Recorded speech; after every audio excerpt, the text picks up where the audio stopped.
Hello, good evening everyone.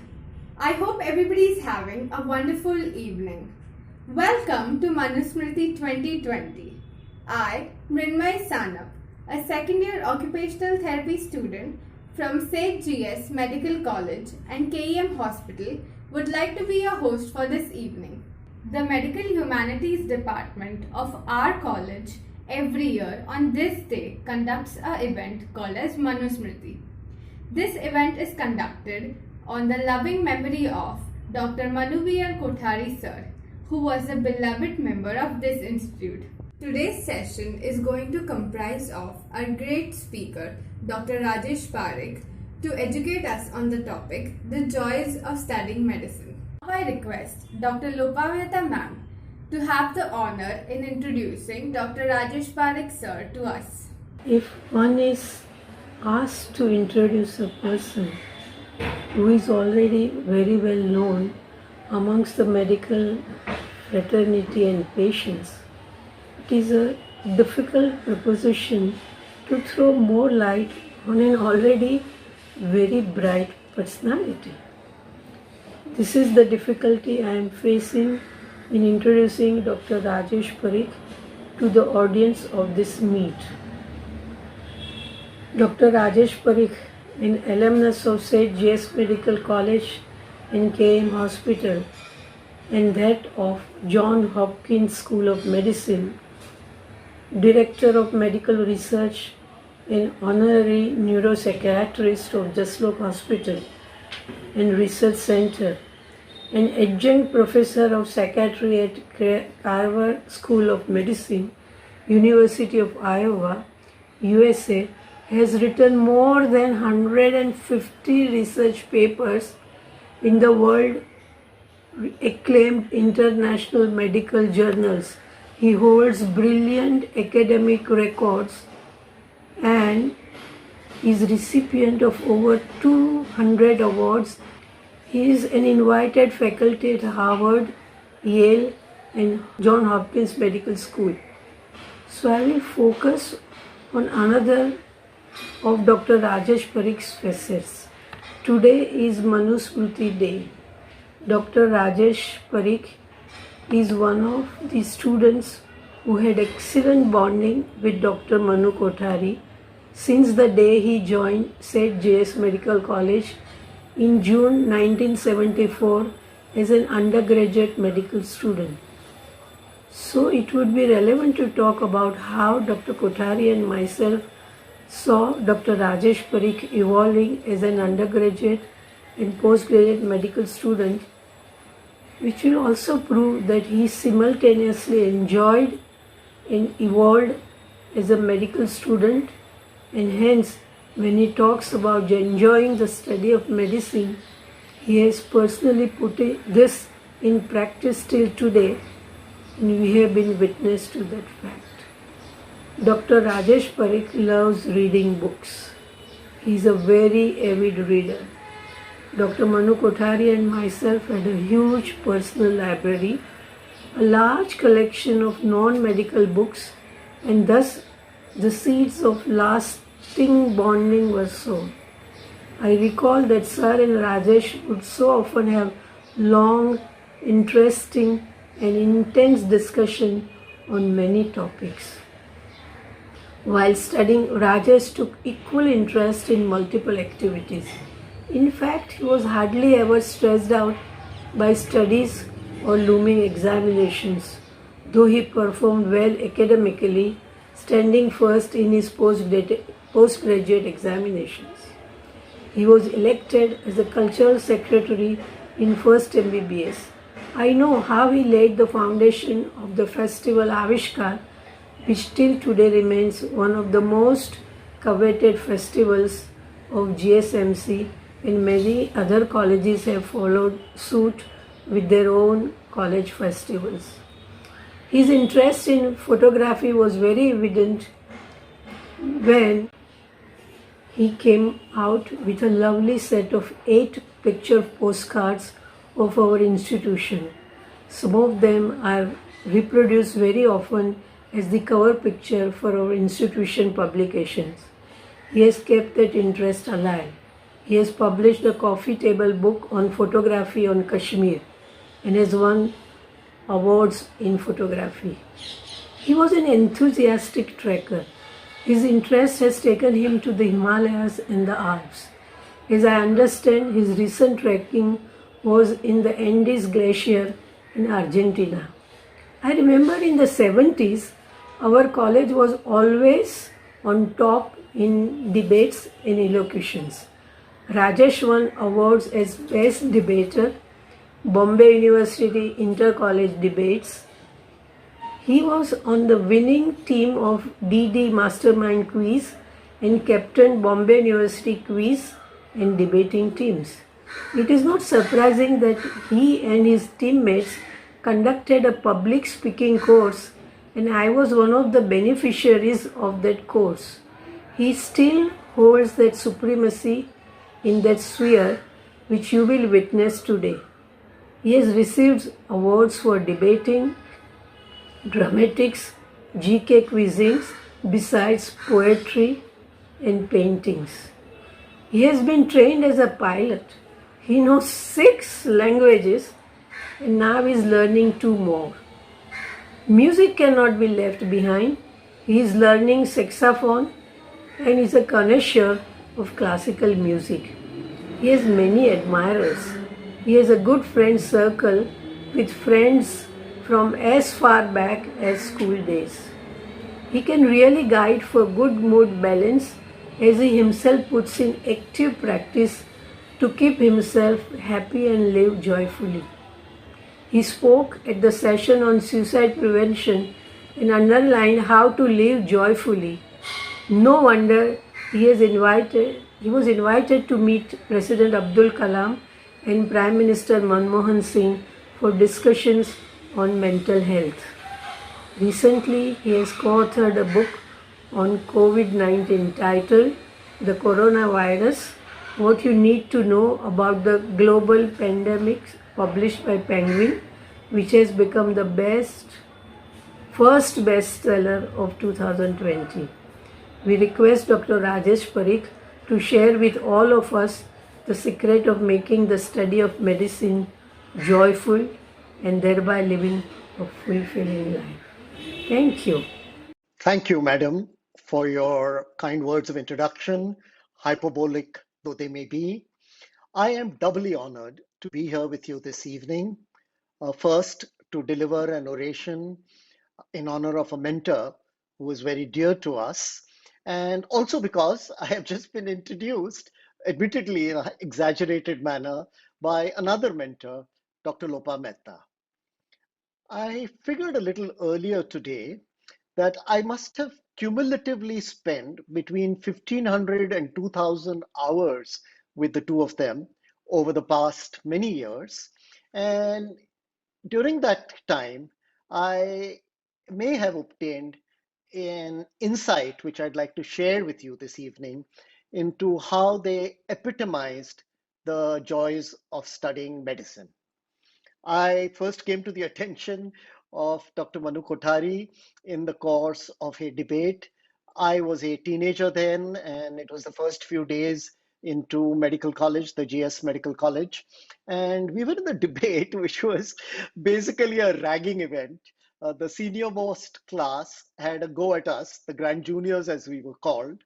And I opposed the proposition that day, which was love is a 4-letter word. Surprisingly, the seniors were in a kind mood that day. They listened in pin drop silence when I spoke, which was interrupted occasionally by generous applause. At the end of the debate, Dr. Manu Kothari, who was in the chair, spoke kindly about our team and also had a few words of generous praise for me. After that, he invited me to chat with him and Dr. Lopa Mehta in the office that they shared. And that afternoon began a conversation which went on for many years in different avatars. And some of what I have to share with you today is drawn from these conversations over the years. They must have surely wondered at the strange character who was there in the office with them that day. Uh, I was in my teens. I wore hair which was shoulder length, had 4 or 5 pairs of faded jeans, and a handful of t-shirts. But we shared amongst ourselves a common love of books and also of some specific authors going back almost 1,000 years. We often engaged in long conversations. Some of these went on over 2 or 3 days, lasting 14 or 15 hours. And one of them comes to my mind as I speak to you. And that began on an afternoon around 2 or 2:30. Uh, Dr. Lopa Mehta wasn't in that day. And Dr. Manu Kothari and I started a conversation on the interesting relationship between humans and the objects, about the connection between us and the objects we cherish, how we may begin to possess them, and how over time they may also come to possess us. And that conversation, I think, started with a discussion on Eric Fromm and then continued till about 6 in the evening, at which point we walked towards the cafeteria, all the while continuing on this single topic. And then in the cafeteria, we were there till 9 p.m. until it was time to close. And we were not yet done. So we went and sat outside the cafeteria under that beautiful palm tree, which was shown in one of the photographs that I've taken of the GS Medical College and the KM Hospital. And we conversed till about 10:30. And something very unusual happened that day. Someone had gifted Dr. Manu Kothari an exquisite leather briefcase with shiny brass locks, and I just casually mentioned to him that this beautiful attaché doesn't go with you. I can't imagine you carrying it everywhere. And then suddenly he did something which was so strange. He picked up that briefcase and chucked it about maybe 8 or 10 feet. And as I got up, he withheld me and went himself to pick it up. The gravel on which it had fallen had scratched it somewhat, and of course, there was considerable dust on it. And then he showed it to me and said, "Now I shall never have to worry about this briefcase possessing me. Otherwise, I would have been careful about not banging it around, of treating it very gently." He and I both tended to be a bit obsessive about keeping everything clean and in pristine condition. And he declared that he was now free of being possessed by that bag. However, the conversation was not over. It began again next day and went on till about lunchtime. So must have taken about 14 or 15 hours. However, not all our conversations were this intense. There were often moments when we joked, we punned incessantly, we played around with words and with ideas as though they were toys. And Dr. Lopa Mehta, who often participated in these conversations, was also our reality check. Sometimes we went completely off track, me or more than Dr. Manu Kothari, and sometimes our discussions were off color. And Dr. Lopa Mehta, who had phenomenal control over her autonomic or involuntary nervous system, would gently bring us back on track, make our discussion more relevant to the topic on which we had started. And she did it without ever raising her voice. Her breathing rate was never changed, but she gently would ask us whether we'd like to take a break for tea. And that reminds me, I have to come back to chatting with you about the joys of studying medicine, and we will do that after this break, during which I shall play a video for you, which was recorded during an interesting event. This was a few years ago. You've probably heard of the Aspen Institute. They hold meetings in which they invite guests to discuss ideas, some of which are quite practical. But there's a certain joy in discussing concepts and possibilities. And one year, both Manubhai and I were independently invited. Neither of us was aware that the other was to be there. And we were delighted to see each other there. And during that time, well, Manubhai was talking about physicians. He suddenly broke into a song, and that's a song I'm going to play for you. And a lot of people in the audience didn't know Hindi, but that was never a factor to deter Manubhai when he was expressing his joie de vivre. And he sang for all of us. He refers to me because I was sitting there in the audience. And I'd like you to hear this. And as soon as we watch this video, I promise I will continue talking about the joys of medicine. I brought them up because they exemplified the joys of studying medicine. I shall sing before you, which carries the essence of doctor-patient relationship, which we have to bear in mind. I have Dr. Parikh here, and he bears me out that Dr. Ambrose Pare, in the 16th century, he gave a great quotation, I dressed the wound, God healed the wound. I dressed the wound, God healed the wound. So God there. And till today on wound healing, we know nothing except the fact that God heals the wound. So allow me to sing for you, and I'm sure you can join. Mareez means a patient. मरीज की मुस्कुराहटों पे हो निसार, मरीज का दर्द मिल सके तो ले उधार, मरीज के वास्ते हो तेरे दिल में प्यार, डॉक्टर इसी का नाम है.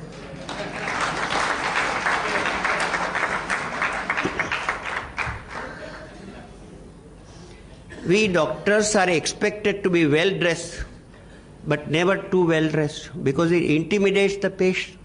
There is a conversation in New England Journal of Medicine where a patient tells the doctor, Doctor, I am afraid of you because you are too well dressed for me. So we are supposed to be voluntarily poor. माना doctor देखने में फकीर है, फिर भी यारो दिल के वो अमीर है. माना डॉक्टर देखने में फकीर है, फिर भी यारो दिल के वो अमीर है. मिटे मरीज के लिए वो जिंदगी, करे मरीज के लिए वो बंदगी. किसी को हो न हो हमें है एतबार, डॉक्टर इसी का नाम है. A patient comes to us not by walking, not in car, not on cycle, but on a path of faith. A patient comes faith. Faith. रिश्ता है मरीज के एतबार का, जिंदा है तबीब से नाम प्यार का. You know one thing I tell you, somebody in distress, you look at the person as your own, and if love is dripping from your eyes, much of the patient's illness is likely to be mitigated. We must look at the patient. It's I who am suffering. It's I. It's incidentally. In fact, in Quran it is said that before a doctor goes to a patient, he must thank the God that but for your mathematics, I could be there and the patient could be here. Please remember. रिश्ता है मरीज के एतबार का, जिंदा है तबीब से नाम प्यार का, कि मर के भी मरीज को याद आएंगे, मरीज की आंसुओं में मुस्कुराएंगे, कहेगा हर मरीज मरीज से बार बार, डॉक्टर इसी का नाम है. I hope you enjoyed that video clip. I've watched it a few times, but each time I see it, I enjoy it almost as much as I did when I heard him sing it the first time in the Aspen Institute meeting. So, what are the ways of enjoying the study of medicine so that we can spontaneously break out into a song whenever we want to? Well, the first important step is to find a good mentor. A lot of people bemoan the fact that the guru shishya relationship has been lost. It's not really lost. Every shishya who wants to find a guru will find one who's willing and more than happy to guide that person. I have been singularly blessed in having had a series of wonderful mentors right from the time I have been in school, in St. Xavier's High School, later at St. Xavier's College, and of course at the GS Medical College with Doctors Manu Kothari and Lopa Mehta and a few others, and later at the Johns Hopkins Hospital. And even when I came back to the Jaslok Hospital and Research Center, where I've been for 30 years, I've had mentors there too. I won't talk about them because I could just get lost in that. But to come back to track, a mentor serves a very important function in life. First of all, he is there as a role model. Next, he is there as a guide, somebody we can turn to. And in Manubhai and Lopaben, I found excellent mentors who I could turn to anytime I wanted advice and guidance. But most of all, they mentored me by the way they lived, by their ways of being. And finding a good mentor in life can help us to enjoy the joys of medicine, particularly if that mentor shares some of the values that we cherish in our own lives. The next thing is to deal with something which is the antithesis to the joys of studying medicine, and that is exams. We all know how competitive medical exams can be with the high benchmark they set even for passing, and also the fact that in an institution like the GS Medical College, which draws the best of the best from all across the country, there is very often intense competition to perform well. And that can be immensely stressful for individuals who are always used to coming first in the class. So you get a couple of hundred medical students from different schools, different parts of India. They all top the class, and now they are together in this competitive environment. And in that, somebody who's used to being first in class will find himself or herself in the middle, or sometimes often at the bottom of the class. And what Manubhai taught me very early in my medical career is to disengage the performance of exams from the acquisition of knowledge. Uh, exams are like a performance art. They do represent, of course, to some extent, one's knowledge, but they're not fully representative of what we know. And Manubhai gave me an excellent example, I think, in my first month in medical school, when he told me that imagine if we're watching a film which is a thriller, say a James Bond film, and if you knew in the beginning of the film and through its duration that at the end of it there was going to be a test in which you were going to compete with others, and the test would involve questions like how many bullets did James Bond fire, what was his success rate, who were the people around the villain, and of course, how many beautiful women did James Bond meet in the film? And if we were trying to cram all that information as the film was running, then certainly the film would no longer be as enjoyable as it would be if we were not to worry about having to remember every little and often irrelevant detail about the film. And so one has to gradually acquire the taste for knowledge in itself rather than for outperforming somebody else. Uh, and it might seem ironic that Madhubhai and Lopa men would talk about it because between the two of them, they had won every gold medal there was to win in the course of their own medical education. In fact, I used to joke that between them, they had won more medals than India in 120 years of competitive Olympics. But one other way to look at it is, having done so well, perhaps they had realized what the difference was in the value of those medals as opposed to the knowledge that they had. And I can share with you, because they said this multiple times, that when they look back, the knowledge gave them far greater pleasure than having those gold-plated medals. But I realize I'm talking to an audience of GSMCites, and a few words are not going to make you devalue the exams. So there is a way of performing well in the exams, and I discuss that quite often with both Manubhai and Lopaben. One way which I found useful was to devise mnemonics. I have always enjoyed doing crossword puzzles. Have always enjoyed creating new words, and so by creating mnemonics, and I know that GSites are pretty good at it, is one fun way to remember things for the exams. I still remember years later a mnemonic that we had created for remembering all the different gates when things go wrong. And the mnemonic, I think, went something like this: a Sikh Sardarji with such severe left ventricular failure went to the very famous GS Medical College. And in that, I think we covered about 18 different gates. And when I discussed that with the Manubhai, he said, but what about the normal gate? Shouldn't we talk about what the normal gate is before we start discussing what the abnormalities in are?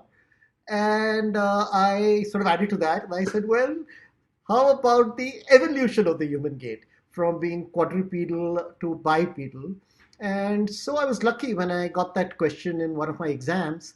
I was able to describe the human gait as it evolved, how it worked beautifully, how it changed in athletes, and of course, the gait abnormalities that one had memorized with the mnemonic. Uh, Drawing diagrams, spreading out one's answers, making notes at the back of the page. I don't remember all of those, but I learned from Manubhai that drawing nice big diagrams makes it a little easier for the examiner. You would always tell me, be a little compassionate to the examiner, because he has to see so many question papers and answer sheets, and sometimes adding a few references at the end of the answer just made it a little easier to perform better, regardless of what one's state of knowledge was. So the second thing is not to be focused on exams, but to take joy in learning. And to help us along, friendships play a tremendous role. I once again have been blessed in having a large number of friends, as Lopa Ben indicated in her introduction, going back to kindergarten all the way through school, college, GS Medical College, the Johns Hopkins Hospital where I studied. And in my own life, friends have played a very important role in helping me to enjoy medicine. For one, we can chat with them. You know, my friends and I would often sit in the cafeteria for a couple of hours discussing a case. So when we have friends who understand us, who we can turn to, that too plays a great role in helping us to handle the stressors that accompany medical education. I speak about personal experience because I know that to be true, and perhaps I am more qualified to talk about that than many theoretical constructs in enjoying medicine. So I was lucky in finding a friend within a month of joining medical college. My wife Firoza, we started seeing each other in, I think, by the second month, and today she's there with me for 46 years, and she also tries to mentor me sometimes, though not always very successfully. So, having good friends around us who we can discuss our studies with, but who are also there to help us have fun and cope with some of the difficult situations in medical education can go a big way in making the study of medicine truly joyful. And just a couple of other things. I don't want to go on and on. We'll talk of five things. I've spoken of three of them so far: finding a mentor, disconnecting ourselves from exams, having true and good and in depth friendships in medical college. And then I come to something which is a bit profound, and that is finding meaning in our education, and of course, finding meaning in life. I was again very lucky to have read a book before I entered medical school by Viktor Frankl, who was a psychiatrist. He wrote a book I would recommend to all called Man's Search for Meaning, a bit about Viktor Frankl. He was interred in one of the concentration camps at Auschwitz, and those of us who are familiar with that history, that period in our history, would know that it was one of the most brutal eras in human history where humans were collectively brutally persecuted only for their religious beliefs and were kept packed in these camps, the concentration camps, in subhuman conditions, and eventually were gassed to death. Some survived. Fortunately for all of us, Viktor Frankl was one of them. And he wrote this book, Man's Search for Meaning, which incidentally is one of the books that Manubai and Lopaben both loved. And so it brought us together. We must have spent hours discussing Viktor Frankl and Man's Search for Meaning. But the central premise of Viktor Frankl's book is that as long as we have meaning in life, we can live joyfully, we can endure the most difficult conditions. One can only imagine the horrors in the concentration camps in the 40s. And in that, Viktor Frankl saw beauty, he saw love, he saw compassion, he saw courage, and the lessons that he draws from them continue to tell us today, decades later, that having meaning in life has a very important role in enabling us to experience the joys of life in general and also of medicine. And then finally, it's also important for us to enjoy certain things outside of medicine. Each of us has certain unique talents, certain things that we enjoy, among other things which Lopaben so kindly mentioned. I enjoy walking. I walk for about an hour every day. It gives me an opportunity to be mindful, to reflect, to plan the next day. And I used to do this right through medical school. And in fact, through high school, I developed the habit of walking for an hour every day. But each of us can find something joyful. It might be singing, it may be painting, it could even be being on social media. But connecting with something outside of medicine is also a great way of not really disconnecting from medicine, because medicine is such a broad based science that it connects with almost everything else in life, because it is about issues deep to our very existence. And in doing that, we also get a better understanding of medicine. So I am delighted that I have been invited by the Department of Medical Humanities. I'm also so thrilled that our medical school, the GS Medical College, has indeed a Department of Medical Humanities. There's so many colleges that don't even have such a department. And both Doctors Manu Kothari and Lopa Mehta are very instrumental in creating this tradition that has made it possible to have a Department of Humanities. When we're studying medicine, sometimes things can get dreary. I've had my moments of sadness, particularly because we are dealing with conditions we cannot treat, human beings we cannot help. Sometimes we deal with death.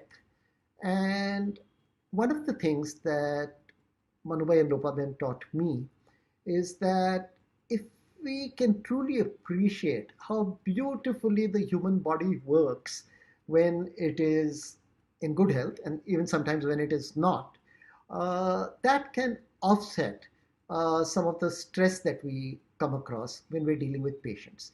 You see, most of the time, medical education is dealing with what is morbid, what goes wrong. We rarely think of the human brain in terms of how beautifully it works, better than most machines, at least till today, how beautifully the heart works. And instead, we're caught up with what goes wrong with the heart, what goes wrong with the brain. I remember Gandhiji once, described a certain report, the Simon Commission report, I think, on India, as a gutter master's report. And unfortunately, sometimes when you're studying medicine, it's really like looking into the sewers, seeing what is wrong. And humanities allows us to see and also to experience what is beautiful about human existence, how elevating good poetry or good music or sometimes even good art can be. I feel fortunate to have studied at the JS Medical College, to have had such excellent mentors in Doctors Lopa Mehta and Manu Kothari. And I know I'm talking mostly to GSites, so I have to summarize neatly in a manner that is easy to remember what we've talked of so far. So let's create a mnemonic.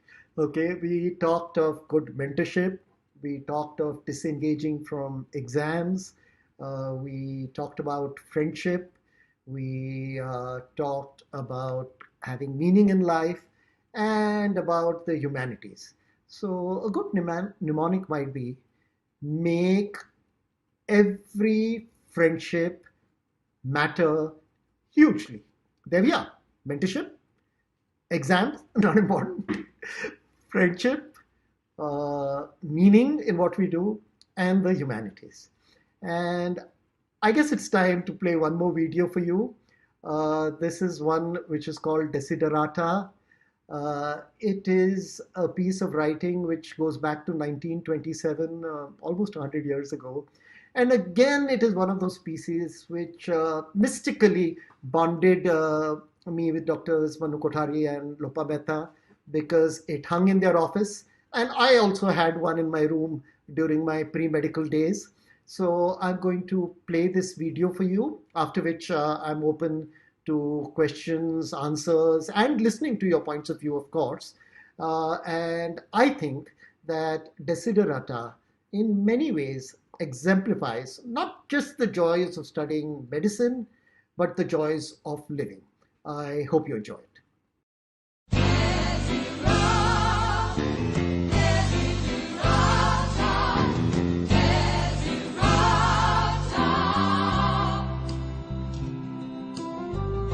Go placidly amid the noise and haste, and remember what peace there may be in silence. As far as possible, without surrender, be on good terms with all persons.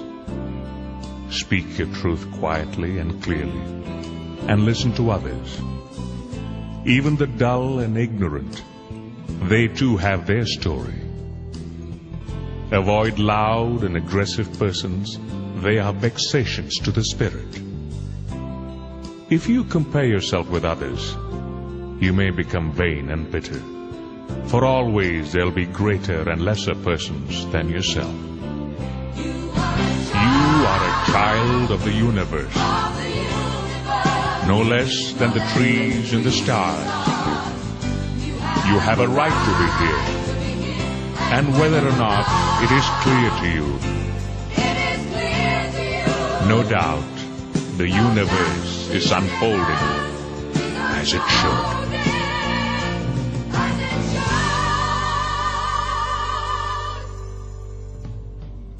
Enjoy your achievements as well as your plans. Keep interested in your own career. However humble, it is a real possession in the changing fortunes of time. Exercise caution in your business affairs, for the world is full of trickery. But let this not blind you to the virtue there is. Many persons strive for high ideals, and everywhere life is full of heroism. Be yourself. Especially do not feign affection, neither be cynical about love. For in the face of all aridity and disenchantment, It is perennial as the grass. Take kindly the counsel of the years, gracefully surrendering the things of youth. Nurture strength of spirit to shield you in sudden misfortune. But do not distress yourself with imaginings. Many fears are born of fatigue and loneliness. Beyond a wholesome discipline, be gentle with yourself. You are a child of the universe, no less than the trees and the stars. You have a right to be here, and whether or not it is clear to you.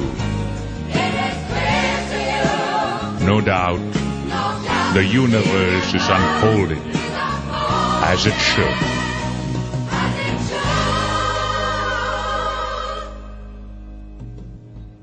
Therefore, be at peace with God, whatever you conceive Him to be, and whatever your labors and aspirations in the noisy confusion of life, keep peace with your soul.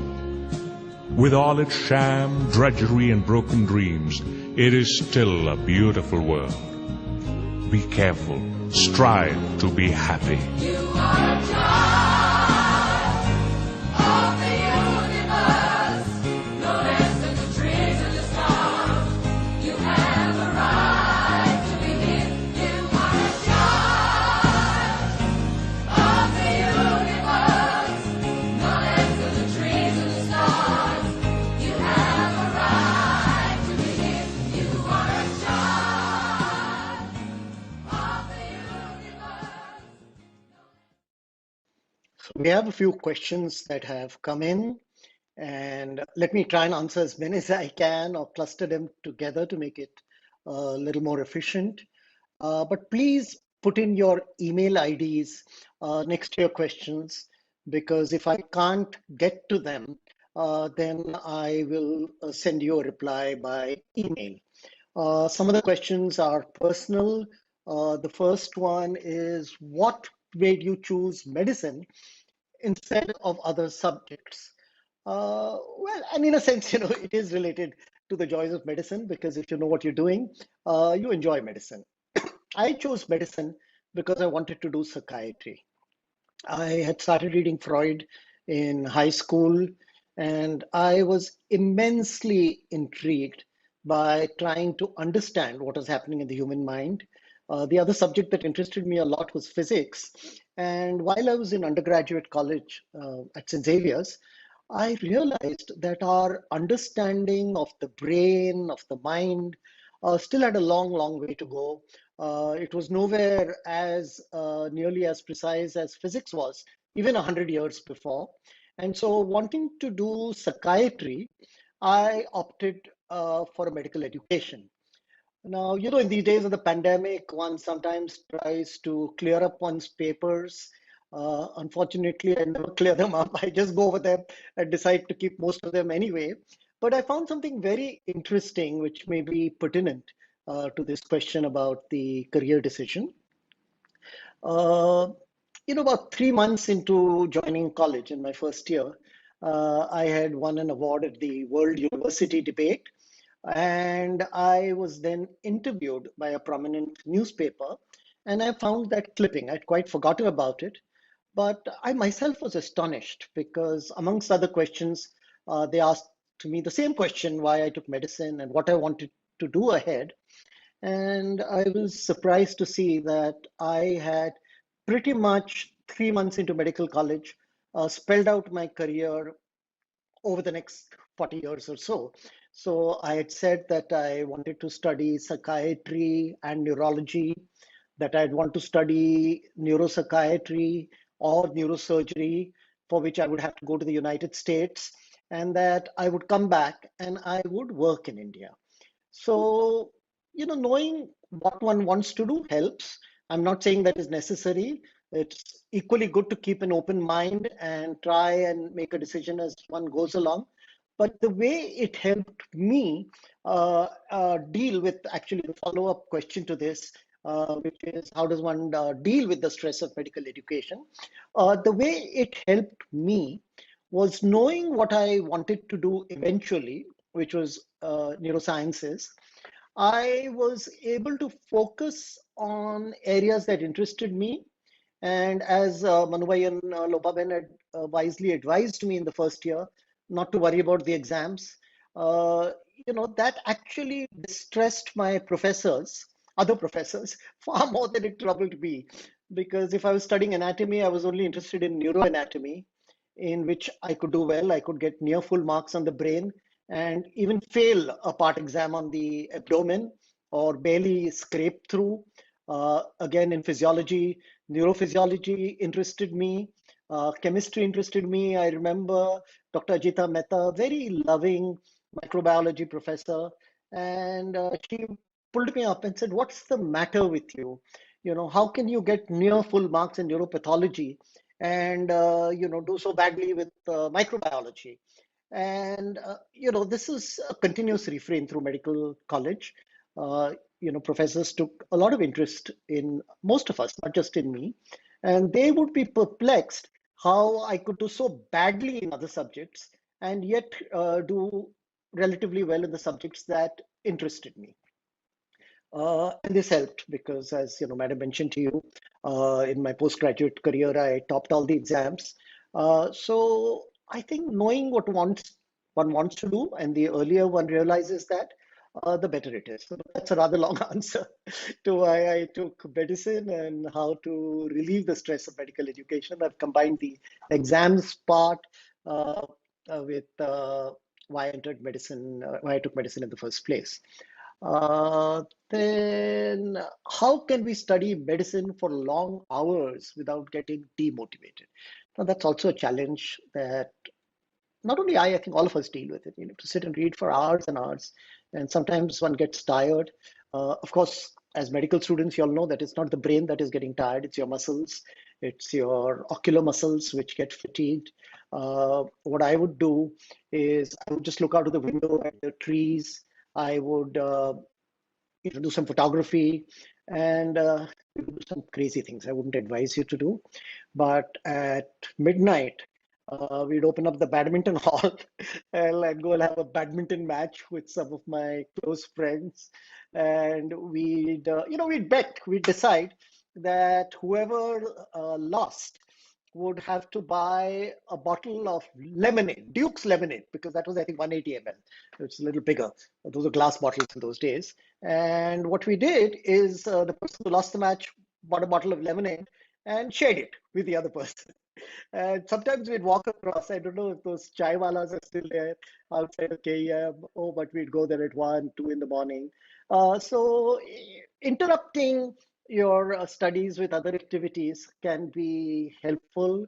We'd do some things which are really crazy. We'd go and play badminton on top of the boys' hostel on the terrace where there is no retaining wall.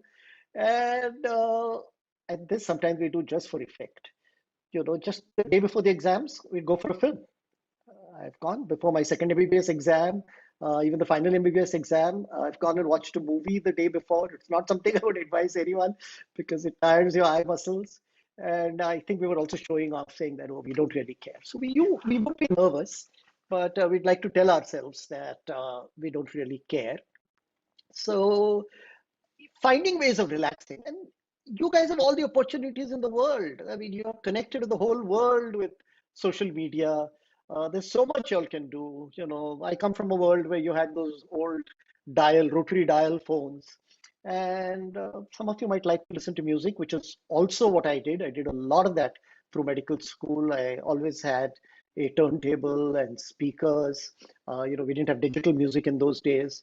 So find ways to relax and do that intermittently. But again, I go back to the same thing. If you've disconnected performance in exams from medical knowledge, and even more important, I should have mentioned this earlier, disconnected your self esteem from the performance in exams.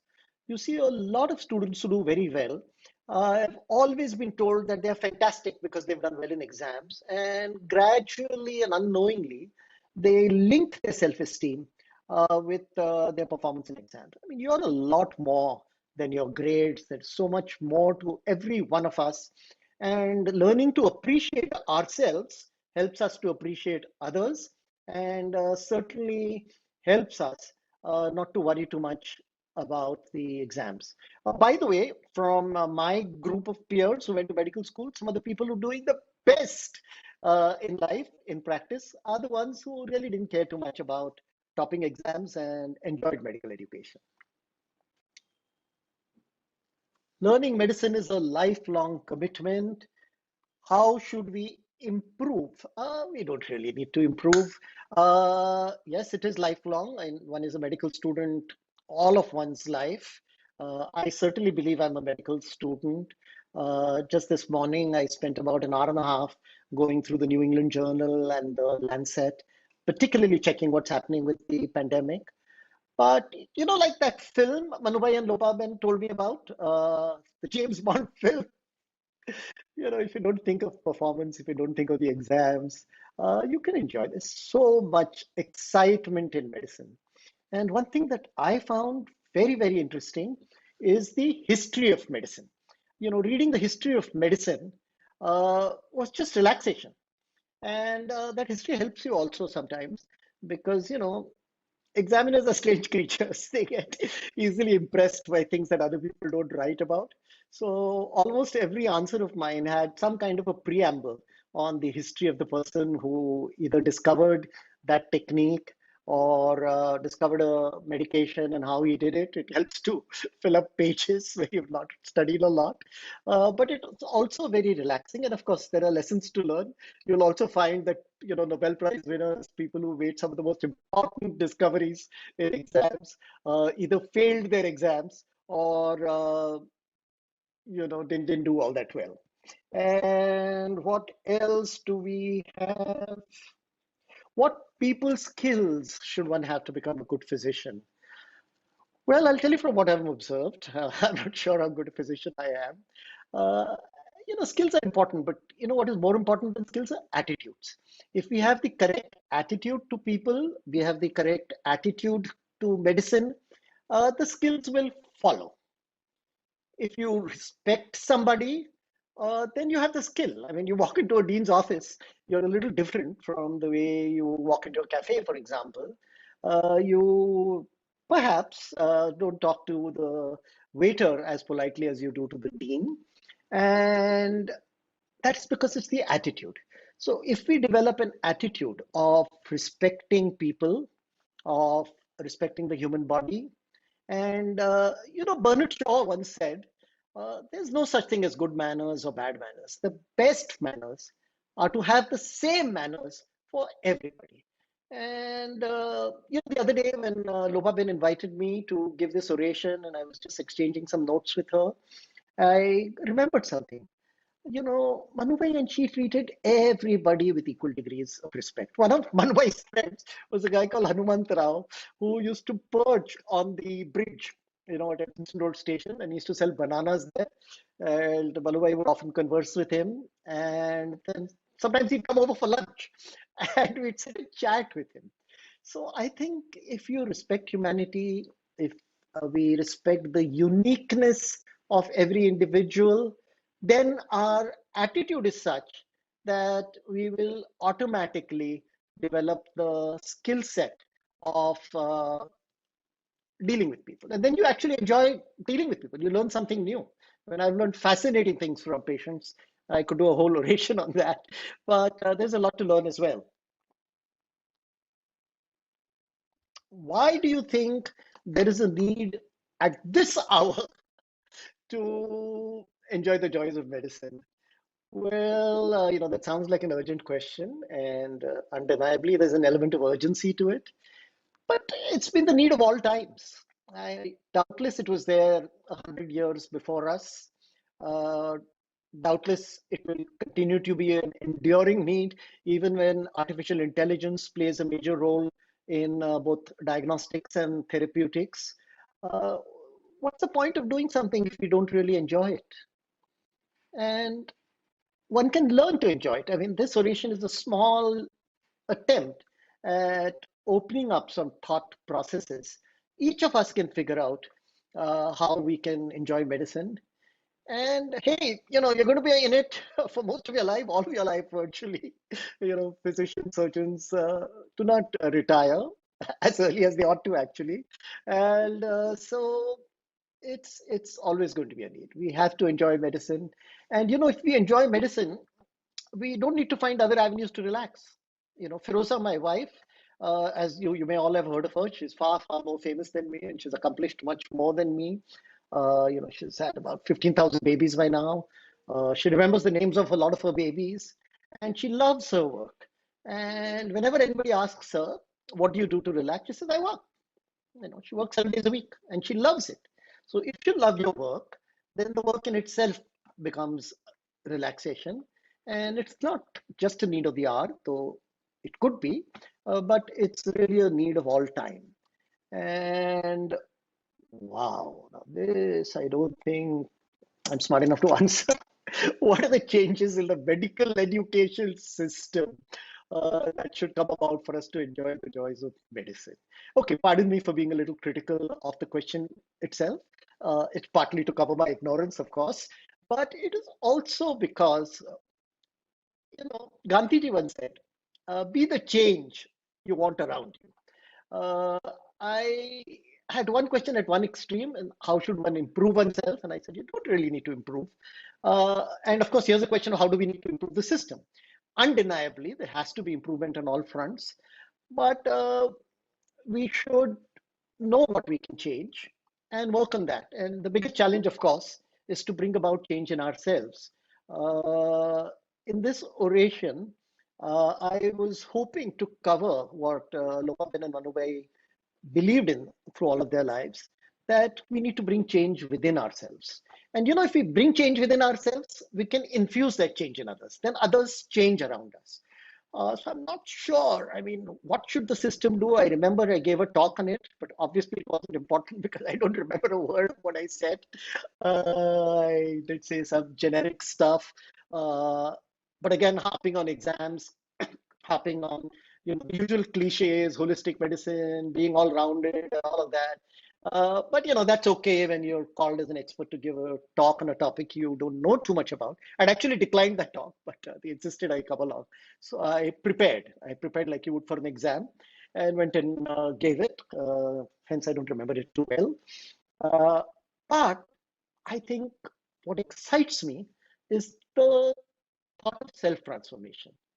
I believe my life has largely been a quest for self improvement, of reaching out for excellence, if not achieving it at all times, and that process in itself is enjoyable. And there's one last thing about this changing the system thing, because I suddenly remembered that's what I told that audience, the students, and they wanted me, apparently the wise man, to tell them what the system should change. I said, I don't know. I'm not sure what should be done. I'm not in a position to change things.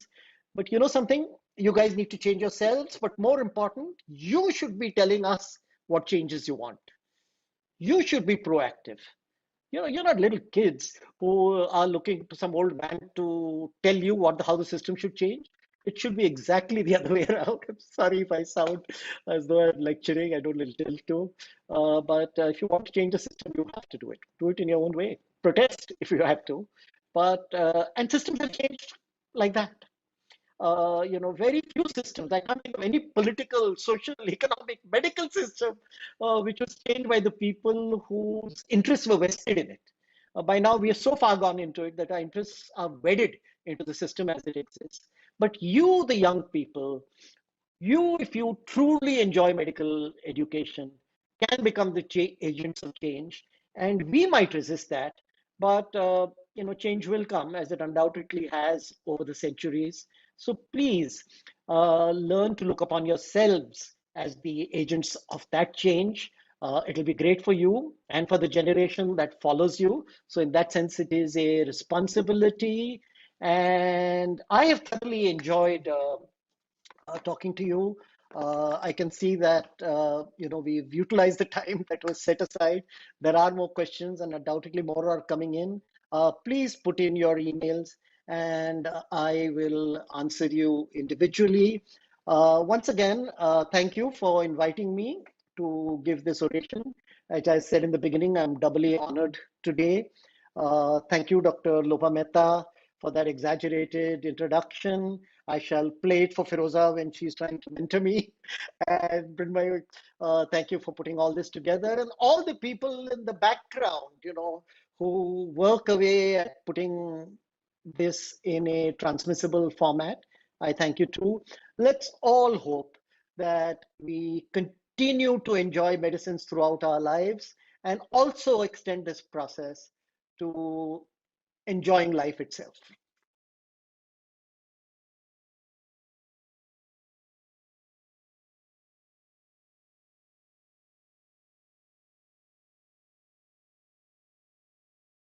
Thank you so much, sir. It was truly an honor in attending one of your orations. We definitely learned a lot.